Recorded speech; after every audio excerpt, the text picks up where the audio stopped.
Monsieur le Président de l'Ordre des experts et comptables agréés du Sénégal, Monsieur le Président de l'Ordre des experts et évaluateurs agréés, Mesdames, Messieurs les hautes autorités civiles et militaires,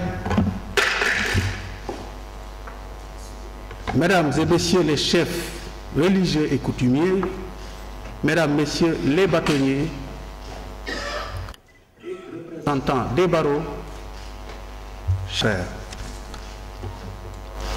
Monsieur le Premier ministre, l'enchantement avec lequel vous avez, à la demande de son Excellence, Monsieur le Président de la République, Macky Sall, accepté d'assurer la présidence de la rentrée de la conférence du stage de l'année 2013, nous honore. Soyez-en remerciés. Monsieur le ministre de l'Intérieur, assurant l'intérim de Madame le garde des Sceaux, ministre de la Justice empêché, cette fête de la justice est aussi la vôtre. Et vous êtes bien dans votre rôle et à votre bonne position. Vous auriez pu, à ma place, souhaiter la bienvenue à nos hôtes, que je ferai volontiers en vous y substituant plaisir. Je vous salue. En cette salle majestueuse, assis à cette place, m'installe dans une atmosphère bien présente de mise en place officielle des chambres africaines extraordinaires. Un acte fort vient d'être posé par la justice africaine et sénégalaise, qui se prolonge par la cérémonie d'aujourd'hui à l'honneur de la défense. Au gars, nous revient déjà Georges Courteline, en étendard flottant à tout vent, ses propos graves, mais surtout prenant et prenant de cet abîme aux alentours duquel il place l'œuvre judiciaire, toujours menacée par cette querelle qu'entretiennent inlassablement la justice et la loi, ces deux demi-sœurs qui, sorties de deux pères, se crachent à la figure et vivent à couteau tiré. Et mon instinct d'avocat, meurtri de son oubli, se libère enfin de sa patience courtoise, sans frustration aucune, dont l'institution assume et magnifie ce pas franchi par les combattants de l'impunité, où qu'elle se révèle dans le monde et d'où qu'elle vienne, pour réaffirmer sa détermination à veiller au respect de toutes les formes et normes requises tout au long de ce procès annoncé au Sénégal, qui ne sera point une parodie. Je vous le promets. Il me plaît de rappeler ici et maintenant que le barreau du Sénégal est resté bien en place sur sa belle règle de discrétion après avoir pleinement participé à l'élaboration du processus qui honore la justice dont les frontières s'ouvrent au monde entier. Ce jour est de communion de la défense, âme du procès qui en assure l'équilibre, précieux à sa légitime nécessité de rendre justice aux uns et aux autres.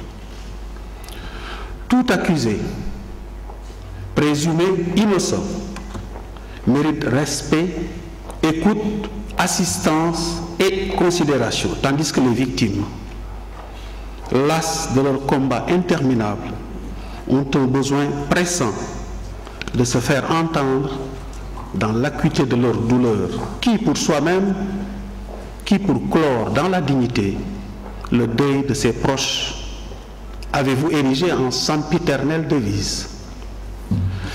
Nos règles de la défense, les bonnes, sont immuables et universelles, qui s'appliqueront toujours au Sénégal à l'occasion de tout procès, soit-il une chambre devant une chambre spéciale sous la responsabilité de notre ordre, qui en exigera le strict respect à tout plaideur appelé à s'exprimer.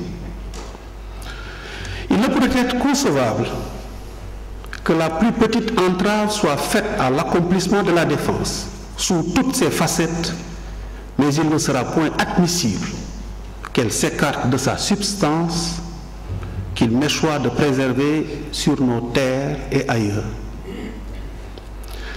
L'exigence sans compromis du respect de nos règles de déontologie reste de mise. Mon mot est prévu ce matin de vous tous, qui venez de si près pour ce que vous êtes et de si loin pour cette formidable solidarité qui ne s'estompe jamais dans vos cœurs palpitants d'une générosité éprouvée tous les jours. Maintenant que cette salle me renvoie un prisme si poignant, je fais passer ce faisceau de lumière chaleureusement vôtre pour vous adresser les plus vifs remerciements du barreau du Sénégal d'avoir rehaussé de votre présence cette fête de l'excellence et de la parole. Je salue les représentants de la CIB, de l'UIA, du Conseil national des barreaux français, les bâtonniers et confrères des barreaux d'Anvers, de Fribourg, de Genève, de Gand, de Guinée, de Kigali, du Mali, de Marseille, de Mauritanie, de Nanterre, de Neuchâtel, du Niger, de Paris, de Québec, du Tchad et de Toulouse. Aux formateurs, auditeurs et greffiers du CFJ conduits par leur direction, aux officiers et sous-officiers en formation aux écoles de gendarmerie, de police, des douanes et de leurs chefs, aux universitaires, recteurs, enseignants et étudiants qui se sont joints à nous pour célébrer l'excellence dans la justice que nous animons ensemble au quotidien, comme à tous nos invités, j'adresse les remerciements du barreau du Sénégal. À présent, mes envies se déchaînent et s'évadent et se trempent ma plume, ma résistance s'étiole et succombe à la tentation de jouer ma partition, sans prétention aucune de taquiner les héros du jour, brillants et vaillants secrétaires de la conférence du stage de l'année 2012. Envahi par le plaisir de dire, j'ai tiré la courte paille qui m'envoie à l'épreuve. Et le baron Philippe de Rothschild me glisse son hymne au vin que je prête à la défense qui, dit-il, naît, puis il vit, mais point ne meurt en l'homme, il survit. À vous, je m'adresse, âme généreuse. La séduction est bien l'art de se faire aimer. Par l'avocat, elle devient dame d'atour de la justice. Je l'aime trop pour ne jamais céder à la tentation d'une sulfureuse mue, le temps d'un amour volage et frivole, découvert aux premières lueurs du soleil qui accable et déshonore. Mais sûrement pas le lutin pour que sombre désespérément lucidité et conviction dans un univers de vanité. Je hais et la vengeance. Et ma foi demeure constante, en merveillement de la symphonie apaisée qui se danse ivre de bonheur. Ma tour sacrée assure et rassure par l'accomplissement de tous les droits, peu importe qu'ils soient nos pires ennemis, nous les défendrons toujours pour que survive la justice. Avocat, debout. J'ai dit généreusement à qui veut nous entendre, confraternellement bien dévoué. Je vous remercie.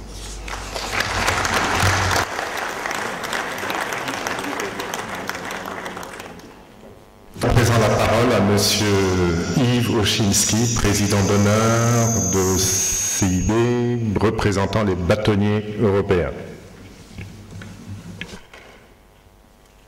Monsieur le bâtonnier, Monsieur le ministre de l'Intérieur, Mesdames et Messieurs les membres du gouvernement, Monsieur le Président de la Cour constitutionnelle, Mesdames et Messieurs les députés, Mesdames et Messieurs les représentants diplomatiques et consulaires, Monsieur le Premier Président de la Cour suprême, Monsieur le Procureur général près la Cour suprême, Monsieur le Président de la Cour des comptes, Mesdames et Messieurs les hauts magistrats, Mesdames et Messieurs les représentants des associations, Mesdames et Messieurs les représentants des autorités militaires, Mesdames et Messieurs les chefs coutumiers et religieux, Mesdames et Messieurs les bâtonniers et représentants des barreaux, Mesdames et Messieurs, chers amis, je mesure l'honneur qui m'est fait par le barreau du Sénégal et par son bâtonnier, mon ami Alioune Badarafal, de m'offrir quelques instants de parole en prémisse de cette grande rentrée au nom des bâtonniers européens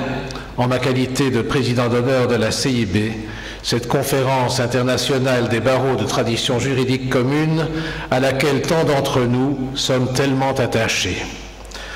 Le barreau du Sénégal est en effet un des barreaux phares de la CIB dont il contribue très activement au rayonnement. Il constitue un barreau au sein de la région de l'Afrique de l'Ouest dont les différents barreaux sont également très présents au sein de la CIB.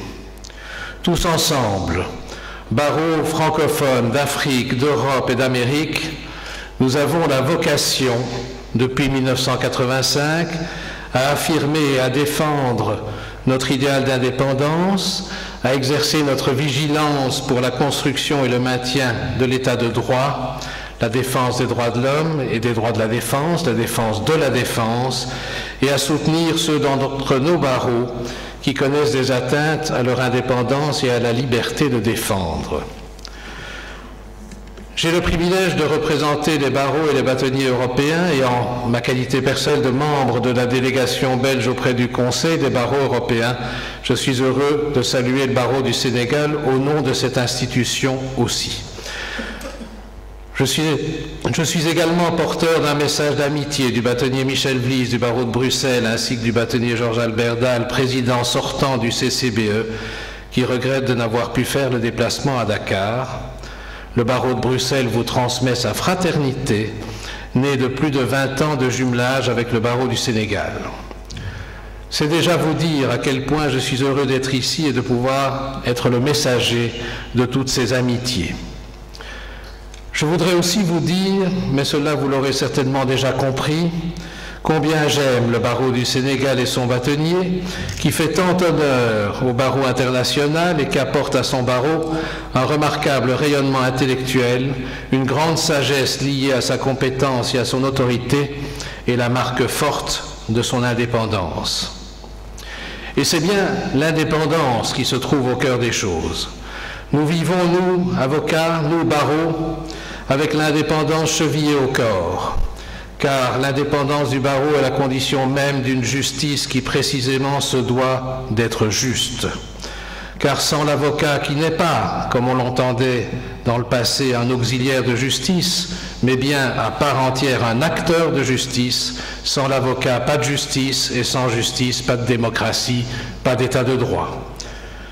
J'aurais aimé être présent à Dakar, monsieur le bâtonnier, il y a quelques semaines, à l'occasion de l'audience solennelle de rentrée des cours et tribunaux, et vous entendre, lorsqu'en présence de toutes les autorités politiques et judiciaires de l'État, vous marteliez ce qui vous habite, et je vous cite. La défense ne faiblira jamais. L'indépendance de la justice est d'abord celle de ses acteurs qui assument les charges de leur profession. Votre métier est de juger, le nôtre de conseiller, de plaider, de servir la médiation, de défendre. Nous nous emploierons volontiers à faire toute proposition utile à rendre toujours plus précieuse notre contribution à l'œuvre de justice. Nous sommes en effet évidemment partenaires au sein du pouvoir judiciaire entre avocats et magistrats. Nous devons nous rencontrer dans le respect de nos spécificités et de nos indépendances respectives pour œuvrer ensemble à rendre la justice meilleure dans son organisation, dans sa communication, dans son rayonnement, dans son équité. Le barreau doit jouer son plein rôle dans un état de droit dans ses relations avec les autres pouvoirs, exécutifs et législatifs. Nous devons être consultés dans le cadre du processus d'élaboration des lois, du moins pour celles qui concernent directement ou indirectement notre profession, et pour celles dont les conséquences peuvent être importantes pour les justiciables dans les matières dans lesquelles nous avons l'habitude de les assister. J'ai pu apprécier l'organisation à Dakar, à l'automne 2011, d'une table ronde réunissant le barreau et la CENTIF, la cellule de traitement des informations financières, aux fins d'examiner ensemble, avec l'appui d'experts internationaux, les implications pour le barreau des dispositions légales en matière de blanchiment au regard du secret professionnel. Le travail devait être poursuivi dès lors qu'il avait été mis en évidence certains excès de la loi, privant injustement le justiciable des garanties du secret professionnel. Les relations entre le barreau et le pouvoir exécutif sont essentielles, en particulier dans le cadre du service public assuré par le barreau en matière d'aide légale. C'est l'honneur du barreau de constituer le cœur de ce service public, c'est l'honneur d'un pays de mettre en place l'aide légale permettant l'accès de tous à la justice. C'est aussi une condition de l'état de droit et de la justice équitable. Mais dans de nombreux pays, les budgets consacrés à l'aide légale restent insuffisants.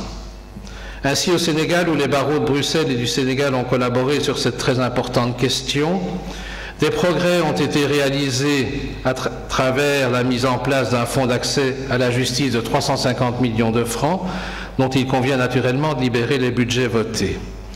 Les demandes du barreau se poursuivent dès lors que le budget reste insuffisant et que les besoins estimés sont supérieurs à 1 milliard. L'exercice de l'état de droit suppose nécessairement qu'il n'existe pas de pression sur le barreau et nous restons très attentifs aux différentes situations vécues par plusieurs barreaux frères, tels ceux de Mauritanie, du Burundi, du Congo ou du Tchad. Nous sommes aussi très soucieux par rapport aux évolutions politiques dans plusieurs pays représentés au sein de la CIB, comme la Tunisie, où le barreau a joué un rôle central dans ce que l'on a appelé le printemps arabe. Il nous faut toujours veiller à la situation des barreaux et de nos confrères dans les pays vivant des turbulences politiques. Ainsi, nous pensons aujourd'hui à nos confrères du Mali, comme nous avions précédemment été attentifs à nos confrères ivoiriens au moment des difficultés post-électorales. Nous avons donc beaucoup de choses à faire ensemble. Exercer notre vigilance au plan des droits de l'homme, apporter notre soutien aux confrères et aux barreaux menacés dans leur indépendance, partager nos expériences. C'est ce que nous faisons ici, comme ailleurs, c'est ce que nous faisons au sein de la CIB. Je m'en voudrais en cette occasion de ne pas évoquer l'immense personnalité du bâtonnier Mario Stasi, notre si regretté secrétaire général de la CIB, disparu en novembre 2012, qui manque tant à nos cœurs. C'était un vrai homme de bien, de cœur et de générosité, ambassadeur universel des valeurs et des droits fondamentaux. Son rayonnement continuera à nous illuminer et à nous guider. Monsieur le bâtonnier, nous sommes réunis pour la fête de votre barreau et pour vivre ensemble intensément l'expression des talents de la jeunesse. Et je me réjouis avec vous tous de pouvoir tout à l'heure écouter les discours des jeunes avocats que votre barreau a mis à l'honneur. J'exprime ma joie d'être parmi tant de barreaux amis, ma fierté d'être l'ami du barreau du Sénégal et du bâtonnier Fall, et mes remerciements pour la barreau du Sénégal tout entier à l'occasion de cette rentrée qui s'annonce très prometteuse. Longue vie à l'amitié des avocats du monde, belle rentrée à vous tous, merci.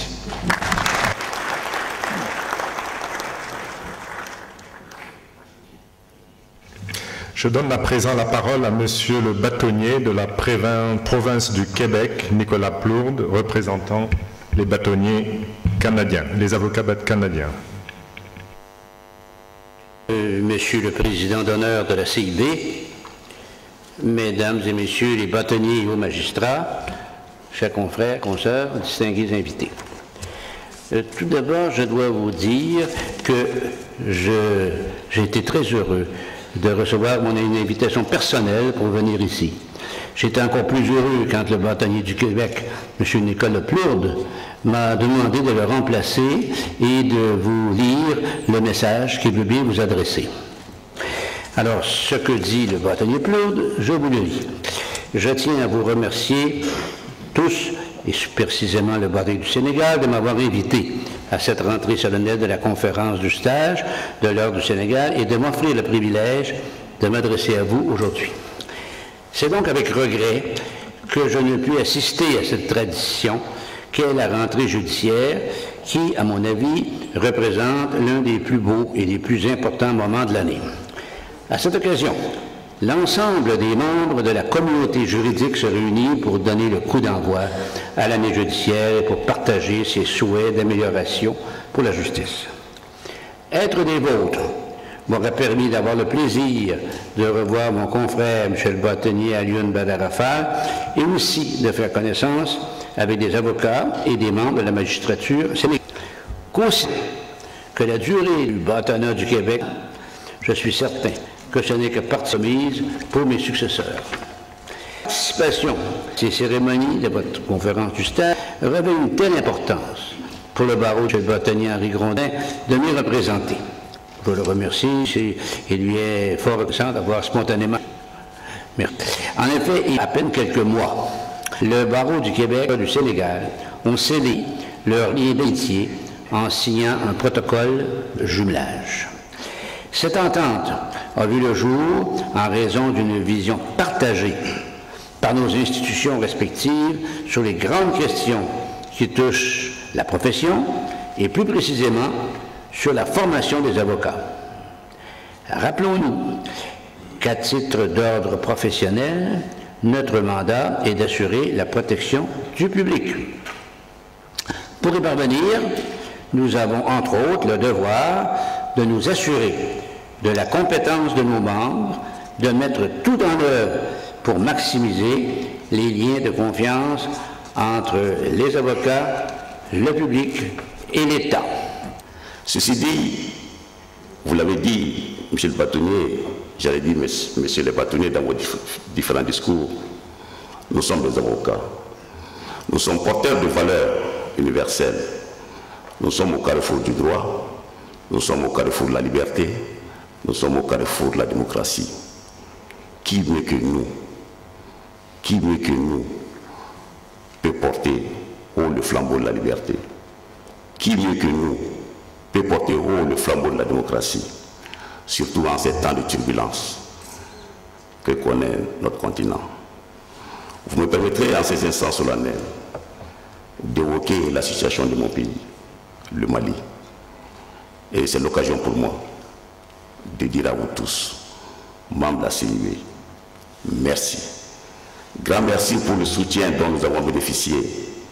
J'en veux pour preuve la déclaration de Madrid qui a tenu à apporter un grand soutien, non seulement au barreau du Mali, au Mali, pour aujourd'hui le combat qu'il mène, pour découvrir son intégrité, pour que la laïcité, qui est un droit constitutionnel, soit une réalité, pour que les droits humains soient respectés.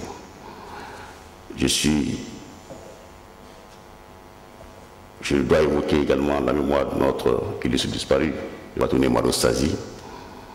Je m'incline devant sa mémoire. Il a été un grand porte-parole que nous a manifesté le bâtonnier Fall pendant le style que nous avons connu. Merci, M. le bâtonnier. Et vous me permettrez, M. le ministre, de dire également merci au Sénégal. Merci à la CEDEAO pour le soutien qui nous a été apporté. Bon, voilà, nous allons pendant ces 3 jours aborder des thèmes très importants. Le thème du colloque en est une forte illustration parce que nous parlerons de l'avenir de notre profession. Notre profession qui connaît certaines difficultés, qui doit changer, qui est en train de changer, j'allais dire, parce que le monde a changé. Je ne veux pas anticiper sur les débats qui auront lieu demain, mais je voudrais tout simplement, Monsieur le Premier ministre, vous dire merci et souhaiter une excellente rentrée au barreau du Sénégal. Merci à vous.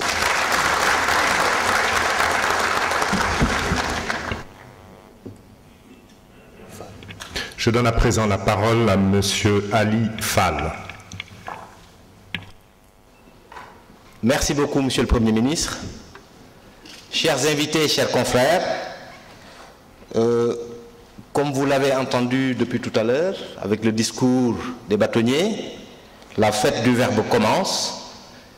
Mais avant d'y aller à fond, nous souhaiterions requérir votre attention pour distinguer nos bâtonniers en exercice, parce que nous savons tous qu'avoir eu la charge de diriger l'ordre est difficile, et tant qu'ils sont là, on n'a qu'à en profiter pour les distinguer et leur dire toute notre reconnaissance.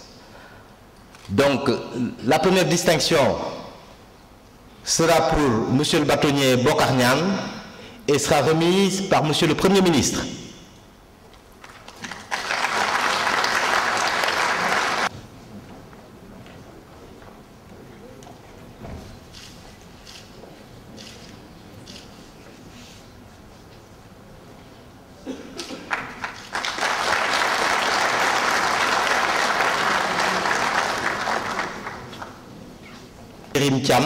Sur l'estrade pour la remise de sa distinction qui sera faite par Monsieur le ministre de l'Intérieur, Patesek.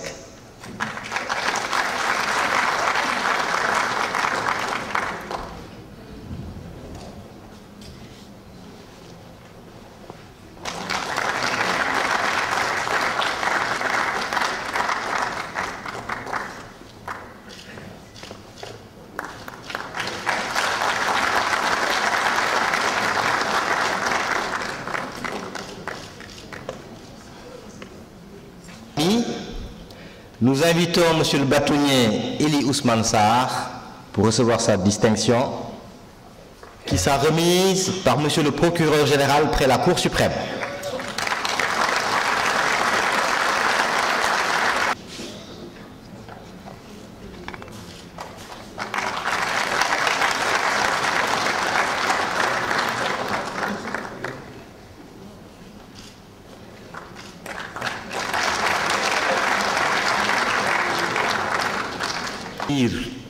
Personnel, parce que j'ai été son maître de stage, de demander à monsieur le bâtonnier Pape Moussa Félix Sow, que va substituer maître Mamadou Seck, de venir recevoir sa distinction des mains de monsieur le premier président de la Cour d'appel.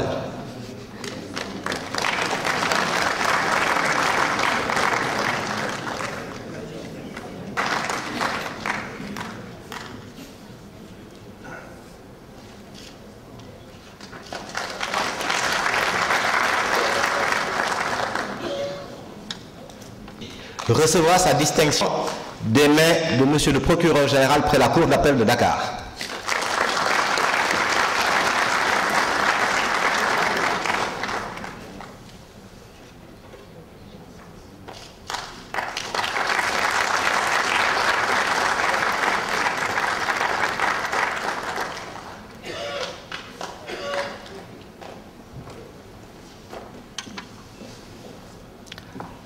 Voilà qui est fait et bien fait.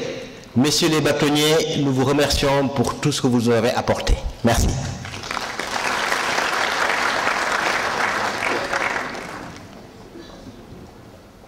Vient le tour maintenant de nos chers amis, messieurs les secrétaires de la rentrée solennelle, qui vont recevoir aussi leur prix, parce que croyez-moi, ils ont été sélectionnés à partir d'un véritable parcours du combattant, et ils avaient comme seule arme, vous vous en doutez, le verbe. Donc nous demandons à monsieur le premier secrétaire de la conférence du stage de venir reprendre son prix, et il s'agit de monsieur Alioune Mboup Diengi, des mains de monsieur le bâtonnier Yves Ochensky. Allez.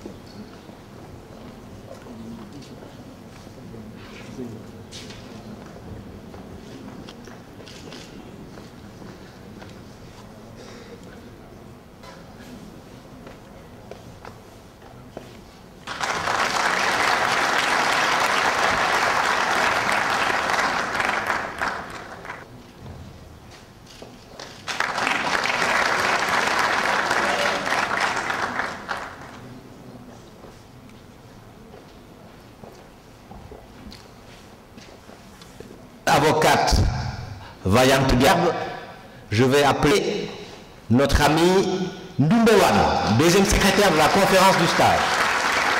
qui va recevoir son prix de M. le bâtonnier Abel Rafal.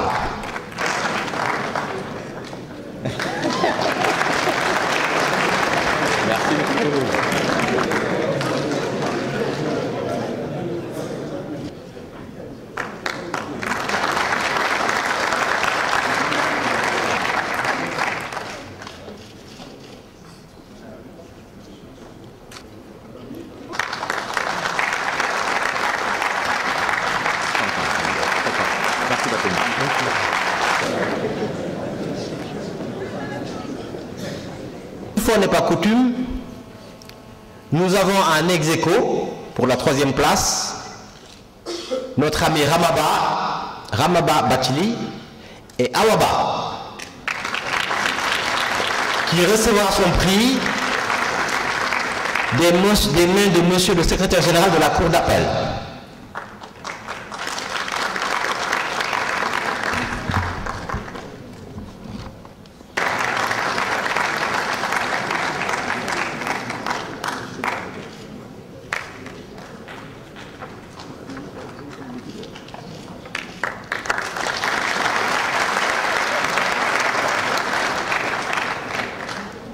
Troisième aussi, Madame Rama Bachili, que va substituer Maître Dembassiré Bachili pour recevoir le prix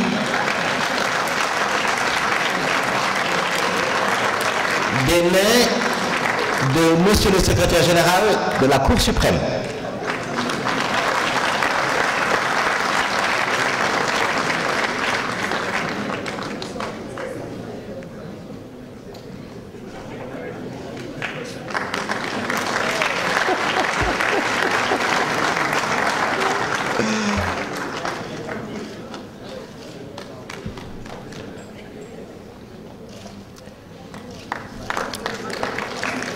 Nous vous rappelons donc que Mme Ramaba Bachili a été retenue par un heureux événement, donc souhaitons longue vie à son bébé.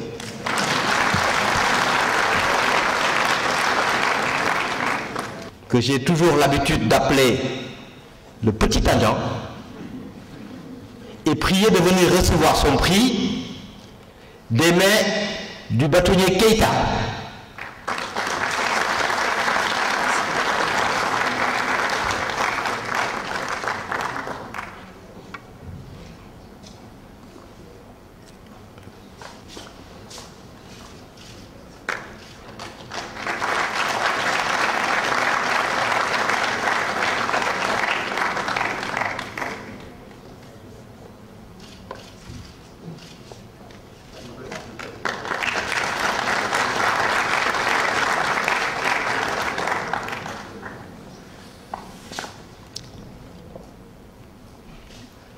Je vous avais dit 6 secrétaires, donc il en reste forcément un.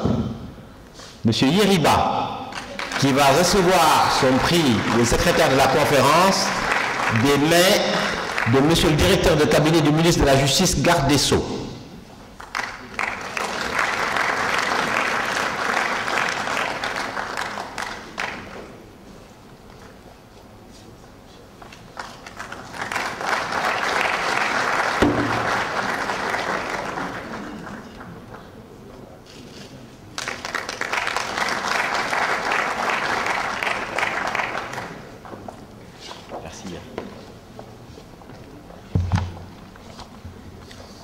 Chers invités, nous allons maintenant passer à ce qu'on appelle communément la fête du Verbe. Vous allez tout à l'heure entendre nos 2 secrétaires, les premiers et deuxièmes, nous gratifier de textes magnifiques. Mais à l'aune des discours que j'ai entendus de monsieur les bâtonniers, vous avez compris que le barreau, la défense, ne s'arrête pas uniquement qu'à un exercice au prétoire. Nous nous préoccupons énormément des questions de développement, parce qu'au cœur des questions de développement s'installe la dignité humaine qui constitue une des préoccupations premières du barreau. Et à ce propos, j'ai juste envie de vous ennuyer pendant quelques secondes d'un discours que j'avais moi-même fait en marge du sommet de la francophonie à Beyrouth en 2002, d'ailleurs concours d'éloquence auquel avait assisté, et je me rappelle avec plaisir, monsieur le bâtonnier Eli Ousmane Sarr. J'ai juste envie de vous choisir ces quelques mots qui, me semble-t-il, sont toujours d'actualité. La quête du développement est une urgence qui nous interpelle tous, en particulier égalé que je suis. L'urgence de cette quête nous impose la rigueur, la nécessaire réduction de la place laissée au hasard et à la fatalité. Hélas, nous sommes enclins, encore assez souvent, à croire que tout ce qui arrive était écrit. Nous ne pouvons et devons l'accepter. La culture et de l'approximation est à proscrire. Il faut faire, bien sûr, même sous la contrainte de l'urgence.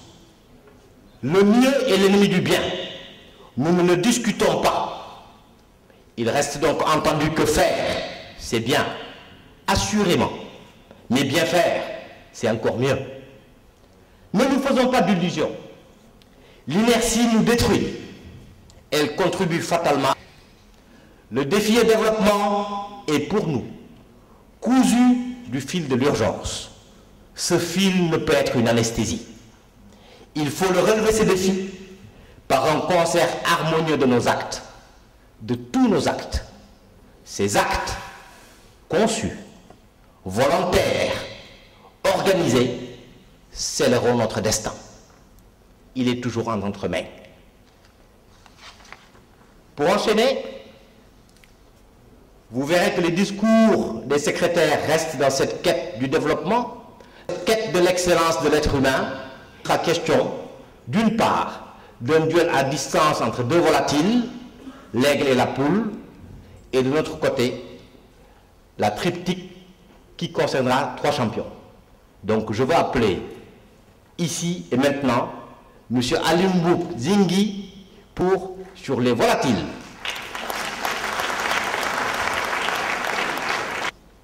Il peut arriver à l'aigle de voler aussi bas que la poule. Il n'arrivera jamais à la poule de voler aussi haut que l'aigle. Mesdames et messieurs, notre entretien semble débuter sous de très mauvais augure. À peine ai-je fini d'évoquer le thème de mon discours que je perçois déjà quelques regards désapprobateurs. Vous, Monsieur Devant, oui, vous, vêtu de noir, vous devez certainement penser quel effronté oser déplacer le gotha judiciaire d'ici et d'ailleurs pour discourir de volaille et de chasse à l'aigle. Dois-je en réaction m'en arrêter là, me retirer et céder le pupitre à Madame la deuxième secrétaire de la conférence? Le regard autoritaire de Monsieur le bâtonnier et celui inquiet de ma mère m'oblige cependant à continuer.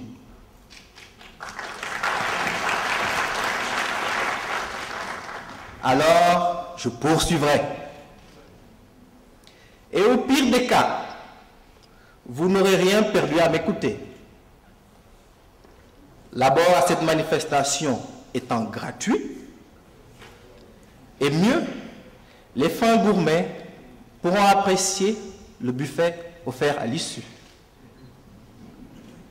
Mesdames et messieurs, j'aurais certainement manqué de vous convaincre si au terme de mon propos, chacune des personnes assises dans cette salle n'était pas amenée à s'identifier à l'un ou l'autre de ces deux volatiles.